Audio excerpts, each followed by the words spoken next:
Hey YouTube, this is Tim again, just doing a video tutorial today on how to make some cargo containers for miniature wargaming. This is actually brought about at my local game club.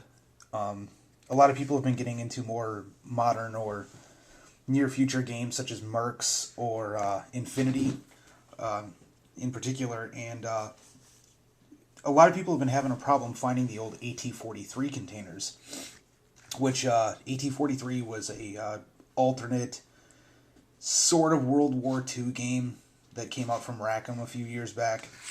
That they had these pre-made cargo containers that usually came with a lot of the kits that would allow you to just add terrain right to the table, and they looked great. However, now that the company is out of business, they're not made anymore, and unfortunately now if you buy them, you're buying them at a premium price. The other day I think I saw 3 of them going for $60 on eBay, and that was on a buy it now. That wasn't even on a bid, and I have seen lots of them going even higher. So I'm going to show you how you can make your own. So one of the things that we're basing it on is more of the modern crate. The AT-43 crates were a little bit thicker than this, wider I should say. So they came out about an inch wider than what these are here. However, these are based on the real world 8 foot by 8 foot by 20 foot cargo crates. So yeah, so let's go from here and I'll go into what we need to get it started. The list of tools you're going to need for this build are a pencil, a metal ruler, a razor blade of some form. I happen to like the clicky ones.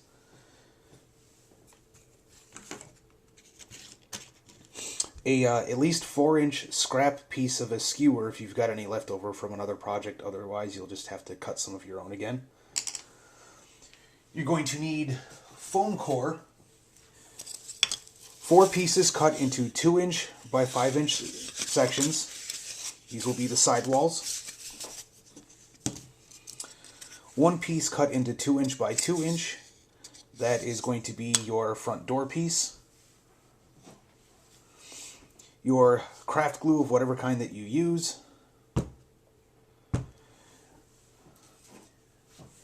3 pieces of the corrugated cardboard.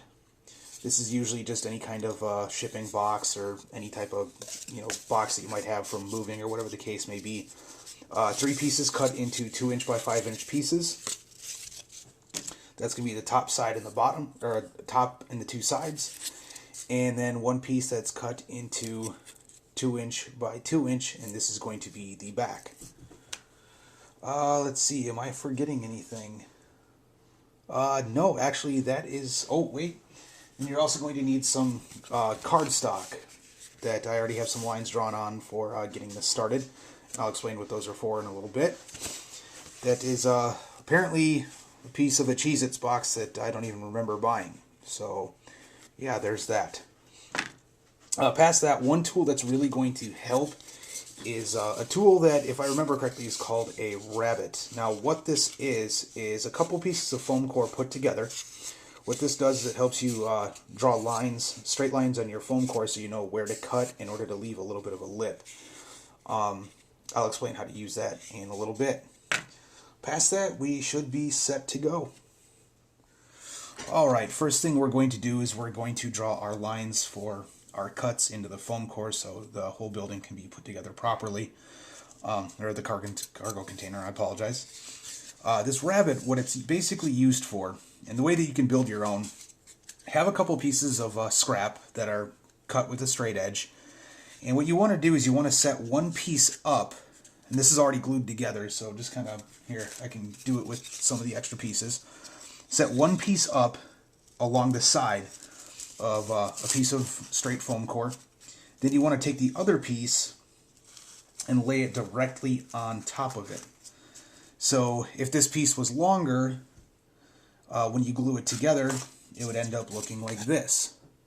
Now, what the tool is used for is going in and drawing straight lines the width of, pardon me, I'm left-handed here, so drawing the straight lines the width of a piece of foam core, so that way when you cut it, you create, I believe they're just called rabbets again, but basically it's a small channel. You're going to cut through the top layer, the foam, and you're going to leave the bottom layer alone so you can use that to square up the pieces that you're working with. So for this build, what we need to do is we need to take 2 of the 2x5 pieces and draw those marks along the long edges. And then that back piece, we need to do it on all 4 of the edges. So hopefully you guys can see what I'm doing here. So you're going to do that with all 4 of the edges on this piece, because all 4 edges are going to get cut. This is essentially going to be, when it's all done, plugged into the front of it, which I'll show you that step when we get to it here. And then one extra step you want to do on this is flip this over and measure on both sides if you got anything to square it up. If not, you could do this with a ruler quite easily once it's all said and done.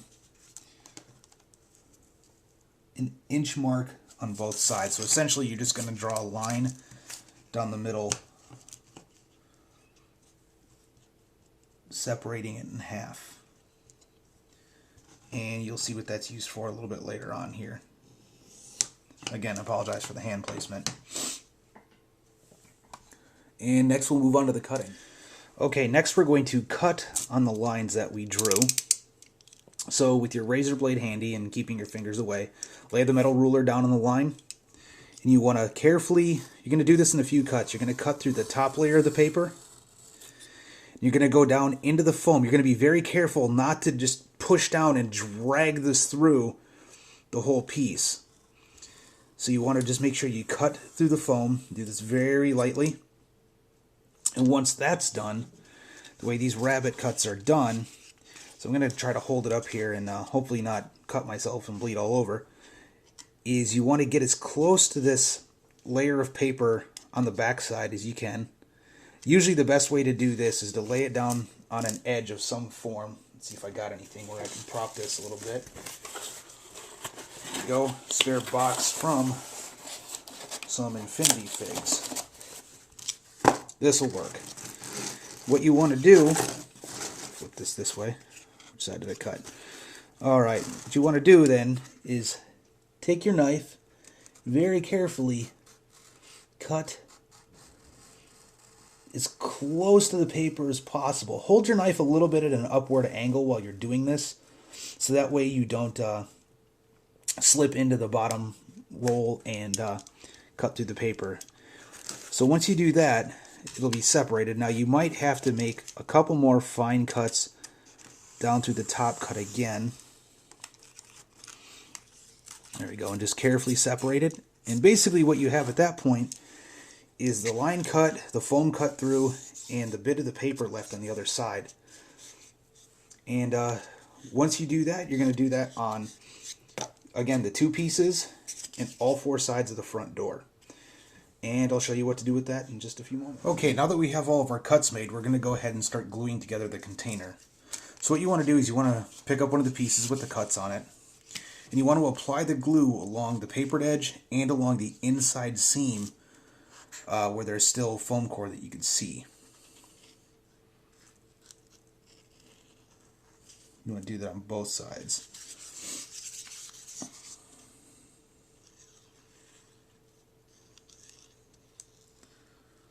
And why does this bottle feel empty even though I know it's 3/4 full? Must be really thick. Alright. Now what you want to do is take the parts that you did not cut, and you're going to press them in there and line everything up square. Just like so. Hopefully I'm in the shot here.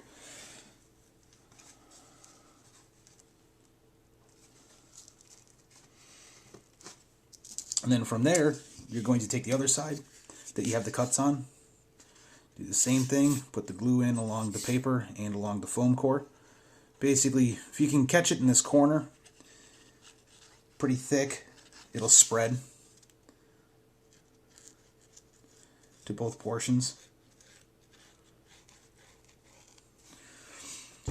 Then you want to lay that here on the top. Just like so. Now the reason why we did those cuts on here is so that way when you look at this, it is square. Okay, if we were to just take a piece of foam core, I'll just use this piece of scrap here, and without doing the rabbet cuts and just glue it into place, you would actually have a foam core edge that would come out about 1/4 of an inch on each side. Now that would be perfectly fine if you wanted to make your containers a little bit wider. Since we're sticking to more of the real world ones that are about 8 by 8, we wanted to do a square. But then you would have to change the measurements for the top piece. Yeah, actually, that's really all you'd have to change, is the measurements pretty much for the top piece, and some of the cuts we'll do a little bit later on here, as far as the width of the corrugated cardboard that we're going to put on the top. So that is why we do those cuts. Now, with the front piece, now that we're standing it up like this, we're just going to go ahead and add the glue all the way around. Come on.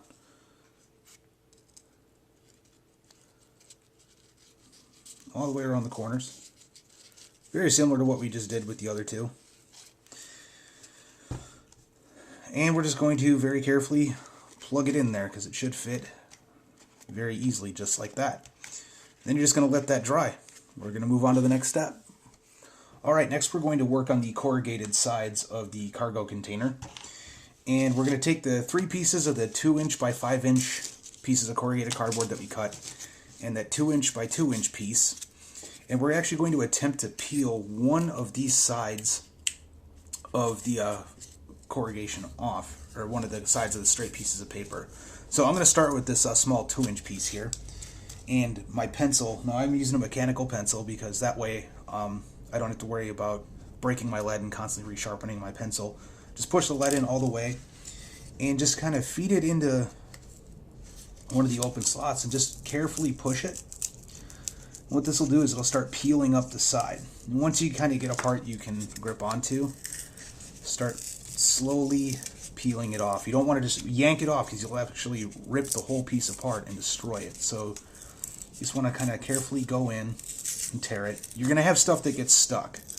Sometimes a little bit more, sometimes a little bit less, depending upon how well glued down these sheets are. So go ahead and keep peeling back. See if I can get in here a little bit more. On this side is pretty glued down. There we go.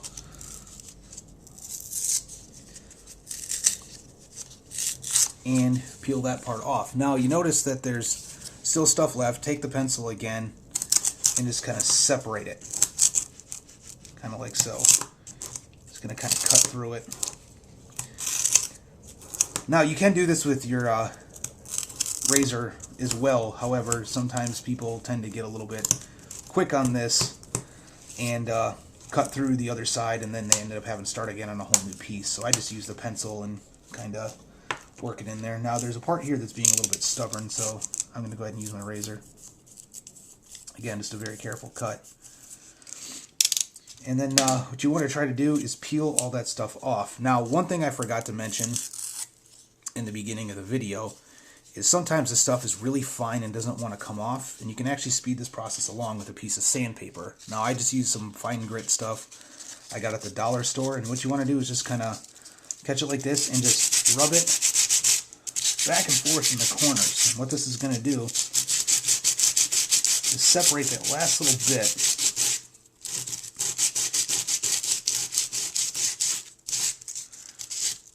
And allow you to get in there and get the last of it out.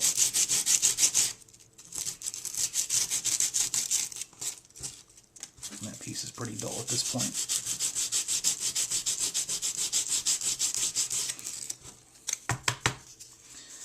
And if you look at the right-hand side here, just to kind of speed up the video so you don't have to sit here and watch me sanding, after a while, all you'll have left is just the corrugated piece, and the rest of this will be gone. Again, sometimes cardboard takes a little bit more effort than that to get through it. So you're going to do the back side. You're going to do the same thing with all 3 of the 2x5 pieces. Then from there, we'll go on to gluing. Alright, we have all of our 3 corrugated pieces sanded down. So we're going to go ahead and start with the back end piece. First thing you want to do, the corrugation always runs from top to bottom on the containers.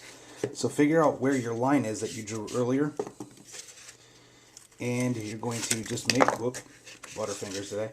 You're just going to make sure that when you flip it over, that it's glued on vertically. You don't really need a piece of foam core on the back piece due to the fact that it's already going to be pretty strong on its own with all the extra corrugation on there, and making those rabbit cuts actually help make it extremely strong as well, because it gives it braces at 90-degree angles. So, and again, we're just putting models on these, so it's not like it's going to be used for standing on by human people. And we're going to go ahead and glue that on. And then once you get the back on, hold it down, make sure it glues on securely. Then you're just going to go ahead and glue the top and the side pieces on, and the bottom is left alone. On these containers, I actually found out that the bottoms on it are just straight metal. I have a giant cat walking in. So once that's done, we'll move on to the next step.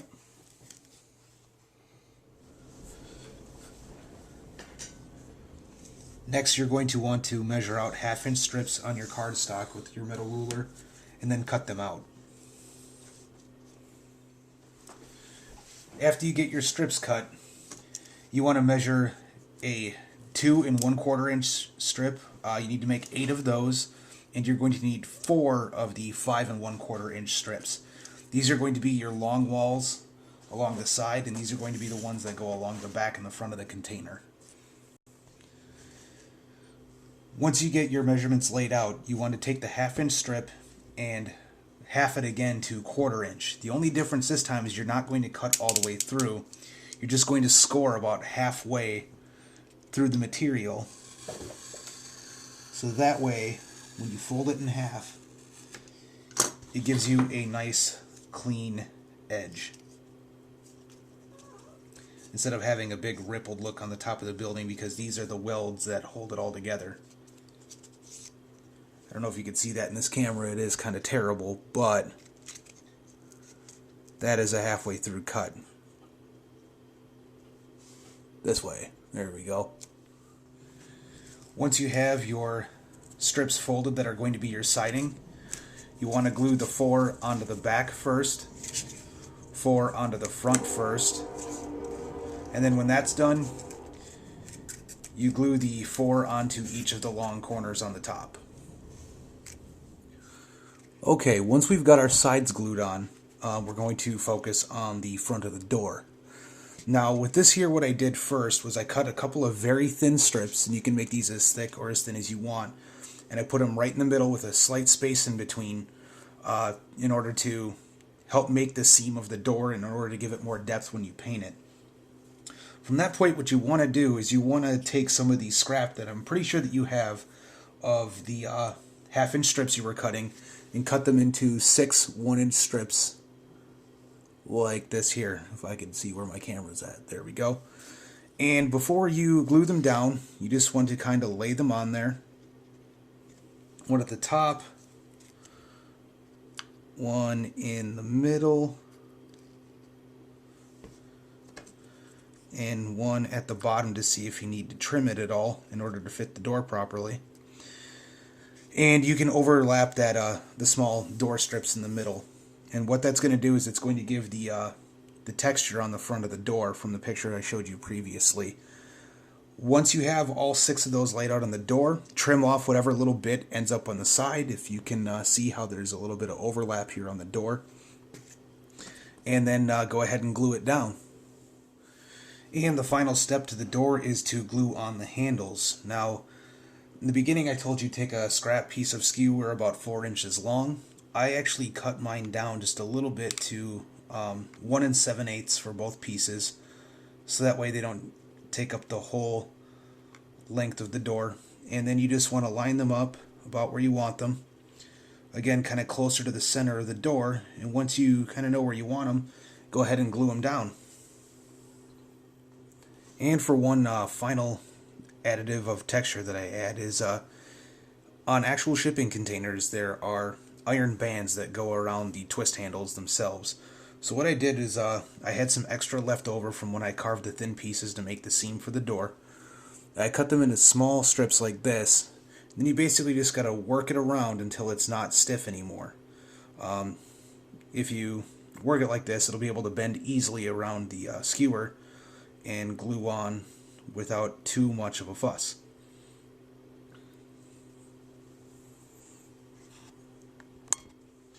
And there you have a finished shipping container. I put a Mercs figure next to it just to kind of show its size and scale. So a lot of people have also asked like how strong it would be. You know, working with foam core and cardboard, a lot of people don't know exactly how strong it is. So I've got a metal war jack I'm going to go ahead and put on the top.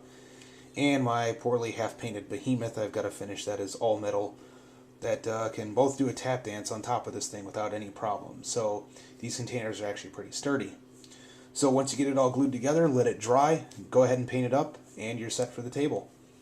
Thanks. And here's just a final shot of the finished product with a couple models on it just to kind of give it a bit of scale for you. If any of you guys have any questions or have any alternate techniques you'd like to post, feel free to leave a comment in the comment section below. If you liked what I did, feel free to like it. And if you want to have me make more videos, I'm always up for suggestions. Thanks for watching.